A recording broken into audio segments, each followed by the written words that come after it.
Assalamualaikum warahmatullahi wabarakatuh.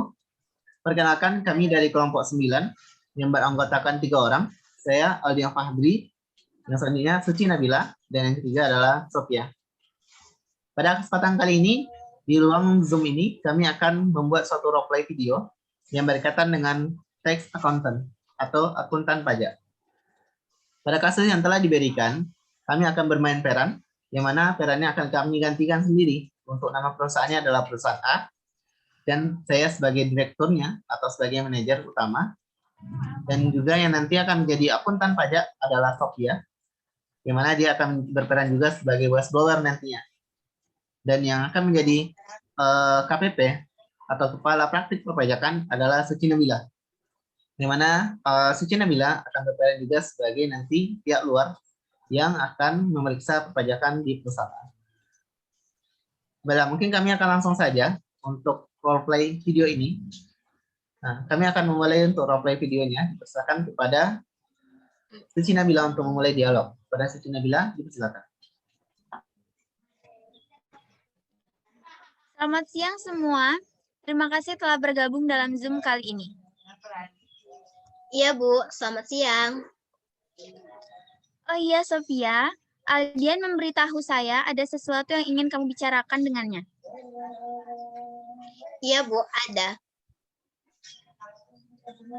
Nah, ada apa itu? Begini, Bu. Saya menemukan bahwa perusahaan mengembangkan kesepakatan yang menurunkan pendapatan kena pajak dan menipu warga publik dari uang pajak yang seharusnya menjadi hak mereka. Saya tidak melihat masalahnya di sini. Kami berdua tahu itu terus berlanjut. Iya, Bu. Tapi kemungkinan cakupannya itu mengkhawatirkan. Maksud kamu apa? Kita berbicara tentang transaksi penghindaran pajak sebesar 20 juta euro itu, Bu. Saya melihat kamu memiliki beberapa file itu. Kamu kan tahu mencuri informasi rahasia klien. Saya tidak punya niat seperti itu, Bu. Saya bisa menjaminnya.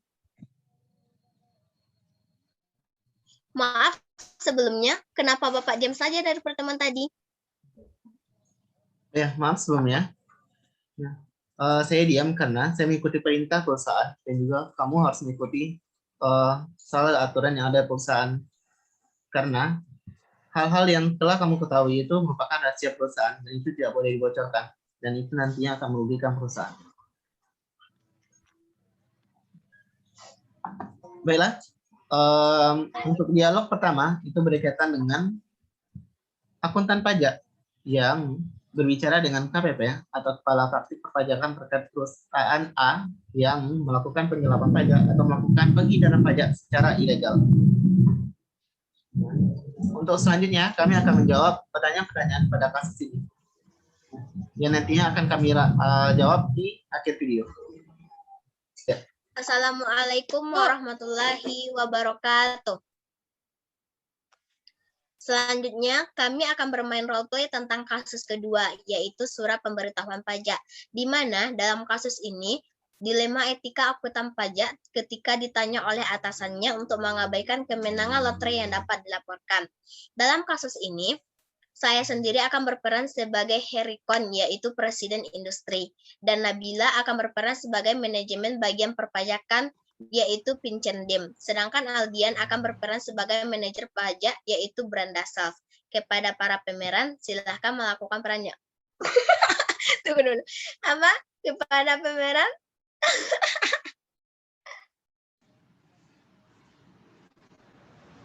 Assalamualaikum warahmatullahi wabarakatuh. Selanjutnya, kami akan melakukan roleplay tentang kasus kedua, yaitu surat pemberitahuan pajak, di mana dalam kasus ini, dilema etika akuntan pajak ketika ditanya oleh atasannya untuk mengabaikan kemenangan lotre yang dapat dilaporkan. Dalam kasus ini, Herikon sebagai Presiden Industri akan diperankan oleh Sophia, yaitu saya sendiri, dan Pincendim sebagai manajemen bagian perpajakan akan diperankan oleh Nabila, sedangkan Brenda Sales sebagai manajer pajak akan diperankan oleh Aldian. Selanjutnya, kepada pemeran dipersilahkan untuk memulai perannya. Terima kasih kepada Nabila yang telah bergabung dalam ruangan Zoom ini. Ya, Pak. Apakah kamu tahu kenapa saya meminta untuk berdiskusi di ruangan Zoom ini? Saya tidak begitu yakin, Pak. Apakah ada hubungannya dengan pengembalian pajak untuk Bu Sophia? Iya, benar. Apakah ada masalah, Pak? Saya baru berbicara dengan Ibu Sofia. Saya mengatakan kepadanya bahwa kamu ingin melaporkan kemenangan saya dari lotre. Dan dia sangat marah. Mengapa begitu, Pak? Kita sama-sama tahu bahwa undang-undang perpajakan cukup jelas tentang masalah ini. Ketika seorang wajib pajak memenangkan uang dengan bermain lotre, maka jumlah tersebut harus dilaporkan sebagai pendapatan. Wajib pajak dapat mengimbangi keuntungan lotre dengan kerugian lotre.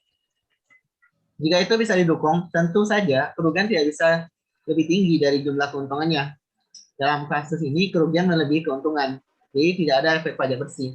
Saya tidak melihat masalahnya. Kamu kehilangan poin dasar bahwa pengurangan kerugian hanya tersedia jika kamu merinci pengurangannya. Sementara Bu Sophia tidak melakukan itu, dan dia menggunakan deduksi standar. Apakah Bapak menyuruh saya untuk melupakan jumlah lotre pada pengembalian pajak Bu Sophia? Iya, saya ingin kamu kembali ke kantor dan memikirkan baik-baik situasinya.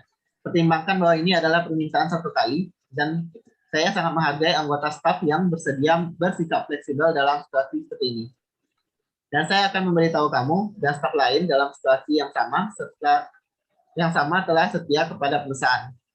Mari kita bertemu kembali besok jam 9 pagi di kantorku. Terima kasih. Baik, Pak.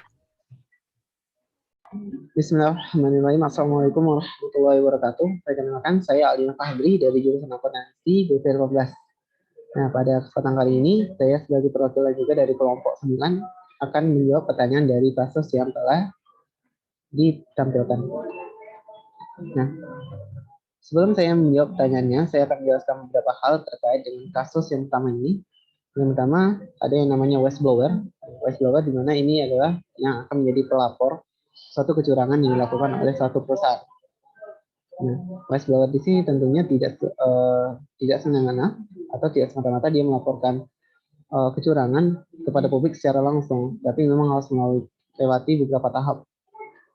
Kemudian pada kasus ini diperlihatkan bahwasanya terjadi penghindaran pajak yang berbentuk tax planning, tetapi tax planning ini dilakukan secara ilegal, yaitu tax planning yang disebut dengan tax evasion atau tax planning yang ilegal. Sedangkan tax planning yang ilegal tentunya disebut dengan tax avoidance. Nah, pada kasus ini penghindaran pajak yang dilakukan hingga 1% ini sangatlah tidak logis dan tidak wajar. Bahkan ada penghindaran pajak diperlihatkan pada kasus ini sebesar 20 juta euro atau 20 juta dolar. Dan itu adalah sebuah jumlah yang sangat material atau sangat besar gitu. Dan jika digunakan oleh pemerintah tentunya ini akan sangat bermanfaat untuk publik. Nah, tapi lebih lanjutnya kita akan bahasnya sesuai dengan pertanyaan yang diberikan pada kasus ini. Nah, untuk pertanyaan yang pertama adalah evaluasi tindakan Hendrik dari perspektif etika. Dalam hal perspektif etika tentunya kita harus memakai beberapa teori dalam mengambil keputusan. Nah, contohnya saja kita bisa mengambil teori konsekuensialisme gitu. Kita akan mempertimbangkan manfaat bersihnya apa lebih besar atau manfaat kerugian bersihnya lebih besar gitu. Jika manfaat bersihnya lebih besar daripada kerugiannya, tentunya ini pengambilan keputusan yang etis. Dan jika seandainya kerugi lebih besar daripada manfaatnya, tentunya ini pengambilan keputusan yang etis. Sekarang kita mengambil keputusan etis bahwasanya kita akan melaporkan atau tidak melaporkan.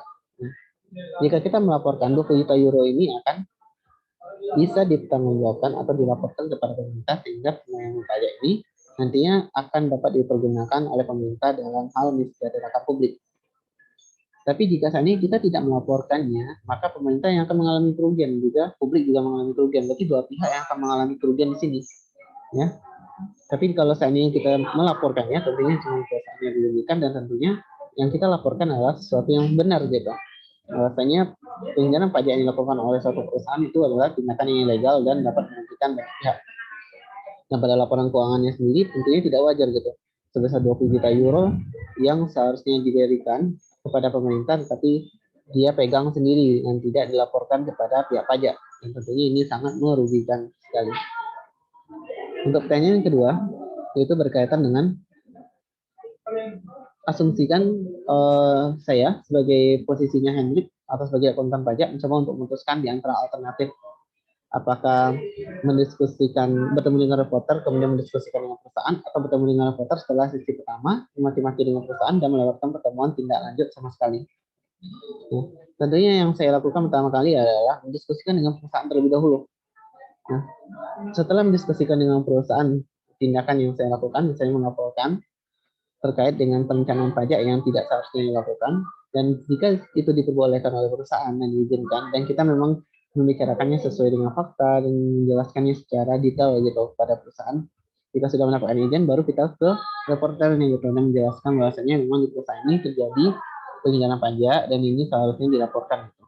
Whistleblower di sini atau akuntan pajak di sini tentunya harus mempertimbangkan banyak hal karena dia juga bertanggung jawab kepada kliennya tuh, ya pada klien. Ya, kemudian pertanyaan yang nomor 3 adalah asumsikan jika saya memutuskan untuk bertemu dulu dengan perusahaan dan mempertimbangkan hal mengembangkan rencana permainan. Nah, jika saya mempertimbangkan untuk bertemu dengan perusahaan tadi, ya, maka saya akan mempertimbangkan beberapa hal. Apa sih argumen yang akan saya pakai gitu? Apa alasan saya memutuskan untuk melaporkan perusahaan tersebut? Nah, tentunya ada beberapa hal yang akan saya laporkan bahwasanya atau saya sampaikan kepada perusahaan adalah bahwasanya tindakan yang dilakukan perusahaan ini adalah tindakan yang tidak wajar. Kemudian tentunya ini akan diberikan sanksi oleh pihak pajak jika diketahui nantinya. Karena sanksi yang sangat besar akan diberikan kepada perusahaan yang memanipulasi pajaknya atau melakukan pengindaran pajak secara ilegal dan menyampaikan surat pemberitahuan pajak tidak benar dan tidak detail atau tidak lengkap dan tentunya itu akan dikenakan sanksi. Nah, sanksi yang diberikan tentunya juga besar gitu karena tindakan ilegal dan juga tindakan kecurangan yang dilakukan oleh perusahaan tentunya dapat merugikan banyak pihak dan tentunya itu akan diberikan sanksi yang cukup juga. Nah, untuk pertanyaan yang keempat adalah dalam dunia yang ideal apa yang Anda harapkan? Ya, dalam hal yang ideal saya berharap kepada perusahaan bahwasanya memang melaporkan pajak yang sesuai dengan peraturan perpajakan yang berlaku. Karena jika seandainya dilaporkan pajak yang tidak wajar, tentunya ini akan merugikan banyak pihak. Dan sebagai akuntan pajak, tentunya dia harus mempertimbangkan banyak hal. Nah, dia tetap seharusnya melaporkan hal-hal yang tentunya akan bermanfaat nantinya. Pengambilan keputusan etis tentunya akan mempengaruhi banyak pihak, walaupun itu membuat dia terpecat atau ya. Untuk pertanyaan yang nomor 4 adalah berkaitan apa harapannya ketika sudah berada di kondisi yang berbeda gitu. Untuk pertanyaan nomor 4 ini berkaitan dengan dalam dunia ideal, dalam dunia yang biasanya yang harapan saya adalah sebagai akuntan pajak tentunya tetap profesional dan tetap berintegritas tentunya.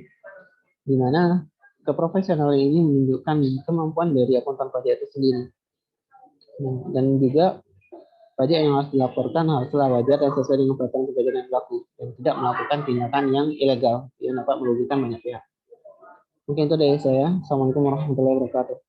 Berdasarkan kasus 2 tersebut, ada 3 pertanyaan yang harus dijawab. Yang pertama yaitu analisis alternatif yang tersedia untuk berenang menggunakan 6 tahap perkembangan moral Kohlberg.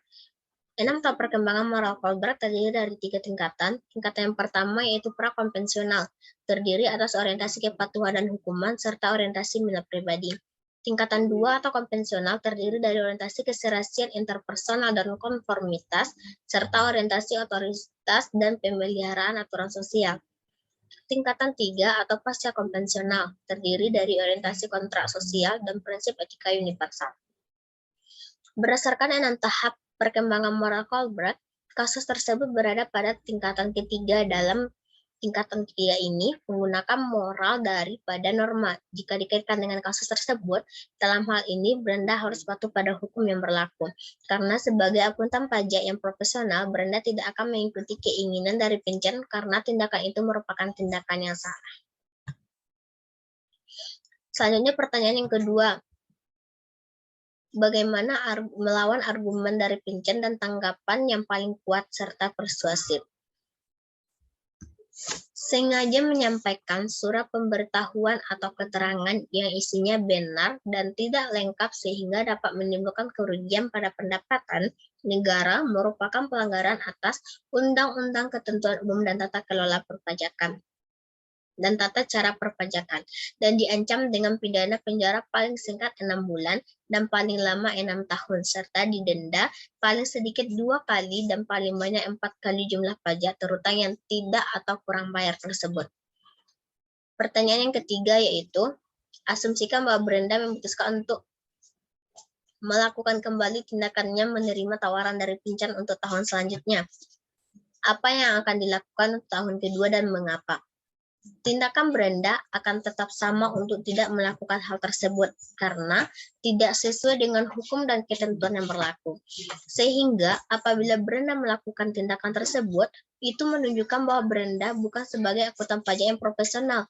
Hal tersebut tidak akan memberikan keuntungan profesinya untuk jangka panjang.